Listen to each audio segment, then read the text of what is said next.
السلام علیکم ورحمۃ اللہ وبرکاتہ۔ آسان تجوید کورس، آج کی ہماری جو کلاس ہے وہ انتہائی اہم ہے۔ وہ اس لیے کہ آج جس مخرج پہ ہم بات کریں گے عربک کے اندر، وہ انتہائی مشکل جو ہے مخرج سمجھا جاتا ہے، اور وہ مخرج ہے واد کا۔ ایک تو یہ ہے کہ اس میں اختلافات بھی بہت زیادہ ہیں، کچھ لوگ اس کو دال پڑھتے ہیں، کچھ واد پڑھتے ہیں۔ ایکچولی اس کا مخرج ہے کیا؟ اصل میں جہاں پہ مسئلہ آتا ہے وہ یہ ہے کہ بہت سارے لوگ ایسے ہیں جن کو اس کے صحیح مخرج کا پتہ نہیں ہوتا، اور مخرج کا پتہ نہ ہونے کی وجہ سے یہ اس لفظ کو غلط پڑھتے ہیں، اور غلط پڑھنے کی وجہ سے اس کا جو مخرج ہے وہ ادا نہیں ہوتا اور اس کے معنی بدل جاتے ہیں۔ آج دو چیزیں ہم دیکھیں گے، ایک یہ کہ واد کا اصل مخرج کیا ہے، آیا یہ واد صحیح پڑھا جائے گا یا دال پڑھا جائے گا، دو چیزیں ہم نے دیکھنی ہیں۔ واد کا مخرج سمجھنے سے پہلے آپ کو دو تین چیزوں پہ فوکس کرنا ہوگا۔ ہماری جو زبان ہے، ٹھیک ہے، کیونکہ جو واد کا مخرج ہے وہ حافظ لسان ہے، جو تجوید کی بکس میں واد کا مخرج ہے وہ حافظ لسان ہے۔ لسان کہتے ہیں زبان کو، اور حافہ کا مطلب ہوتا ہے یہ جو ہماری زبان کی کروٹ جو سائیڈ ہوتی ہے اس کو حافہ بولتے ہیں، کیونکہ یہ جو واد ہے یہ ہماری زبان کی کروٹ سے ادا ہوتا ہے۔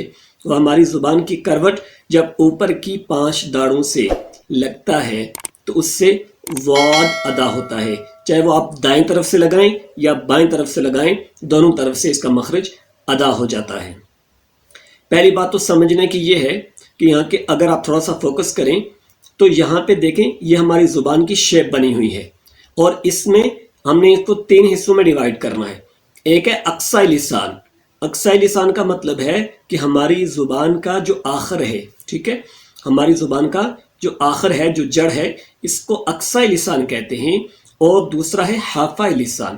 حافظ لسان یہ جو ہماری زبان پہ اگر آپ فوکس کریں تو یہ جو پوائنٹ ہے اس کو کہتے ہیں حافہ، یہ جو سائڈ کا پوائنٹ ہے اس کو کہتے ہیں حافہ، ٹھیک ہے، یہ اس طرف بھی اور اس طرف بھی، اس کو کہتے ہیں حافظ لسان۔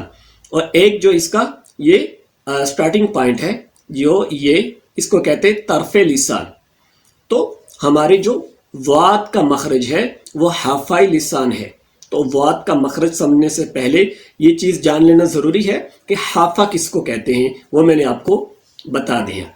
اب حرف حافہ، واد جو ہے یہ حرف حافہ ہے، زبان کی کروٹ جب اوپر کے 5 داڑوں سے لگے، زبان کی کروٹ جب اوپر کی 5 داڑوں سے لگے تو اس سے واد ادا ہوتا ہے، ٹھیک ہے۔ یہاں پہ اگر آپ تھوڑا سا فوکس کریں تو یہ ہماری زبان ہے، ٹھیک ہے، اور یہ اس کا حافہ ہے، یعنی اس کا یہ کنارہ ہے، ٹھیک ہے، درمیان والا۔ اب یہ جب اوپر کی داڑوں سے یعنی مولر سے لگتا ہے تو اس سے واد ادا ہوتا ہے۔ آپ اس کو اس طرف سے بھی لگا سکتے ہیں اور آپ اس کو اس طرف سے بھی لگا سکتے ہیں۔